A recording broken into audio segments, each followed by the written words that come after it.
Hi and Assalamualaikum everyone. My name is Zaireen, and in this video, my groupmates and I will be presenting on the economic impacts of the removal of fuel subsidy in Malaysia. Subsidies are generally one form of financial aid that the Malaysian government has provided to specific industries with the objective to keep the price of products low and stimulate economic activities. The largest subsidy allocation goes to the petrol, diesel and LP gas with 48%, while the remaining is distributed across many customer products such as cooking oil, chicken, eggs and electricity. It also includes cash aids to the people, fishermen and farmers. The large allocation of subsidies has always put Malaysia's budget to strain for so long. The projected total subsidies is at 77.7 billion ringgit, exceeding the budgeted development expenditure for 2022. Malaysia is practicing blanket subsidies where it applies to all Malaysians regardless of the income groups. Almost 20 million ringgits or 53% of the total petrol subsidies go to higher income group T20, while only 15% go to the bottom group T40. This clearly shows that the current blanket subsidies will have an impact on the country's financial position. Assalamualaikum, and I'm Hannah, and I'm going to talk about the causes and determinants of removing fuel subsidy. First, we look from the economic perspective. Petrol subsidy is totally dependent on Brent crude price. The higher the crude oil price, the more money the government has to fork out to subsidize to reduce the inflationary impact on the people. The Russian invasion of Ukraine is among the factors that contribute to the crude oil price hike earlier this year. Soon after the invasion, the trend has been going upward, 120 per barrel in March 2020. The strengthening of the US dollar has also put more pressure on the inflation, as well as the China's zero-COVID strategies that affecting the food supply chain. The Malaysian government may have enough money to pay for the subsidies in supporting the people to cope with the inflation, but it may not be good in the long run. We can relate this to the demand and supply curve. When the world was hit by COVID-19 pandemic, many countries introduced mandatory lockdowns to curb the spread of the virus. This resulted in limited people's movement, and due to the oversupply of petrol, the sales have gone down significantly. So a lot of businesses related to oil and gas industries had to undergo business structuring to cope with the losses. As a result, the unemployment rate has gone up. Next, we're going to look from a social perspective. The heavily subsidized 195 petrol has made Malaysia one of the top 10 countries in the world with the cheapest petrol price. It is lower than the oil-producing and neighbouring countries. The significant price difference, however, has made way for petrol smuggling activities. This has caused Malaysian government to impose ban on foreign registered vehicles from buying 195 in Malaysia. When it was cheaper to fill up the tank, scarcity started to take place. The people have more spending power, and the rich will always want to buy a bigger and more expensive car rather than buying a small and fuel-saving car. People will prefer driving to work rather than taking public transport, which contributes to the worsening of traffic congestion in major cities of Malaysia. We're going to look from the environmental perspective. Despite petrol being the major source of energy for automobiles, industrial operations, the process of extraction, refining and transportation has an impact on the environment and consequently all living beings on the planet.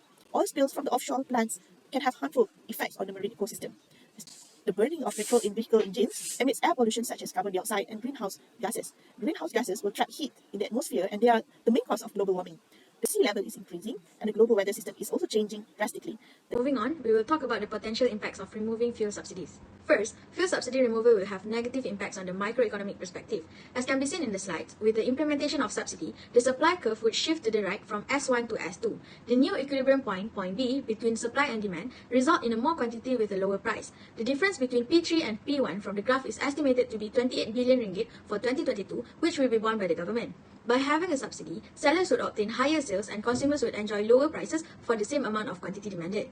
With the abolishment of the fuel subsidy, consumers would be forced to pay a higher price in order to consume the same units of fuel. This is because, according to the law of demand, when the prices increase, the quantity demanded by the consumers would decrease. Besides that, fuel is also used by companies to produce cooking gas, electricity, and the byproducts of the fuel are used in the manufacturing of many finished goods. Removing the subsidy will increase the production cost incurred. Moving on, from the perspective of macroeconomics, removing the fuel subsidy will also affect the entire nation. Fuel is heavily used in logistics sector, which is to transport goods from factories to retailers to consumers. Removing fuel subsidy would increase transportation costs, and producers would have to either absorb or share the burden with the consumers.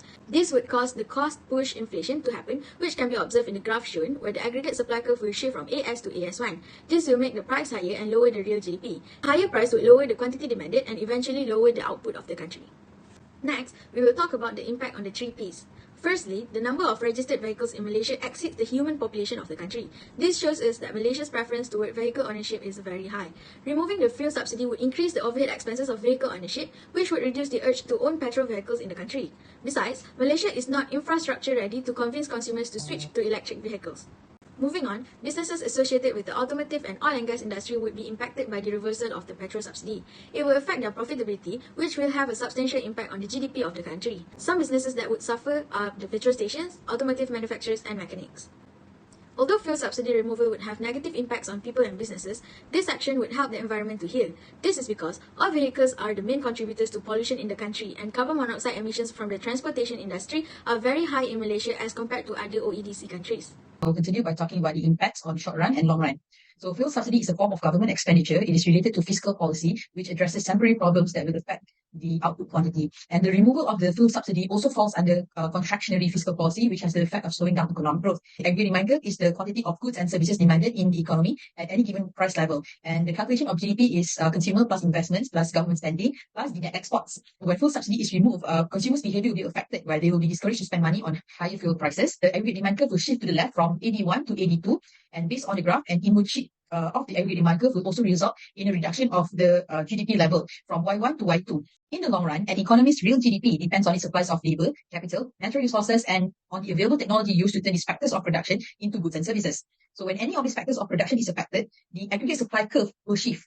In this case, when there's a removal of fuel subsidy, less goods and services are produced due to the input price and economic decline.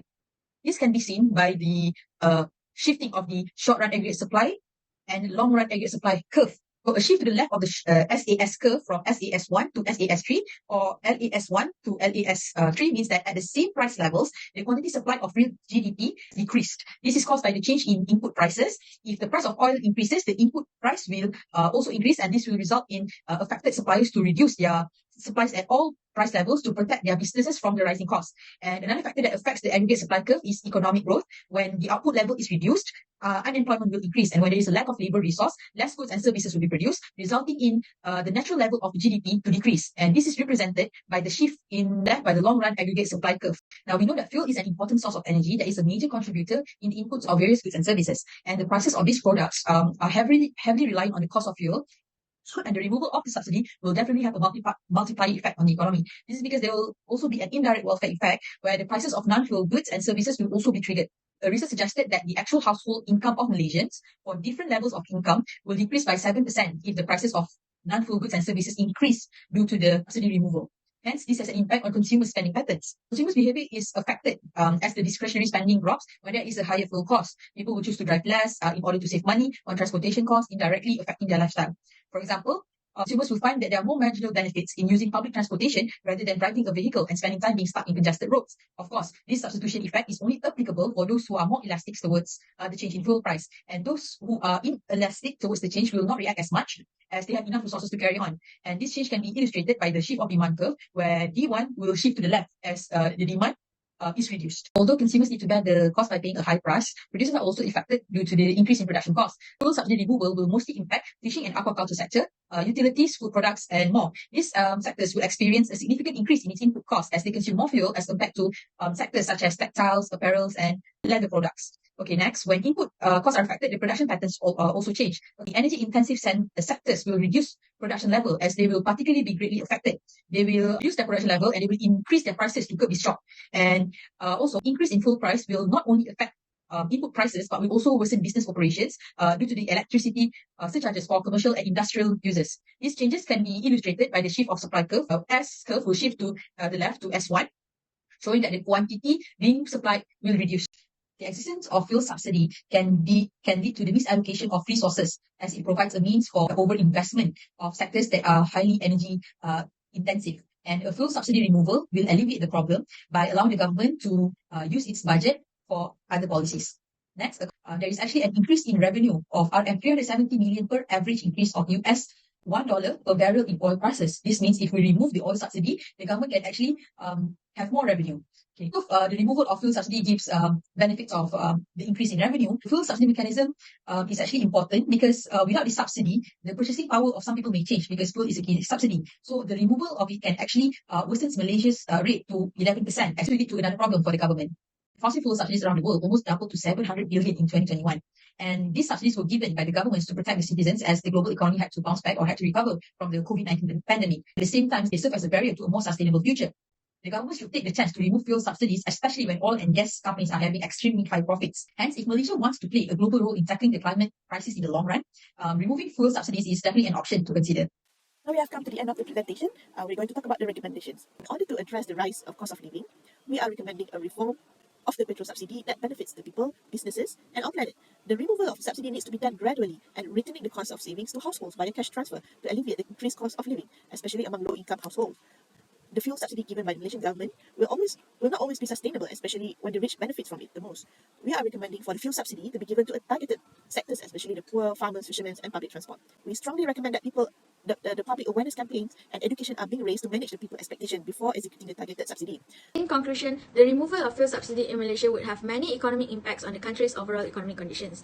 Due to the fact that Malaysia is heavily relies on income from oil and gas industry, the government should observe the impacts on everyone before removing the fuel subsidy. The changes should be made gradually, as it is a more stable approach, and it will also help the society to become more receptive and quickly adapt to the changes made.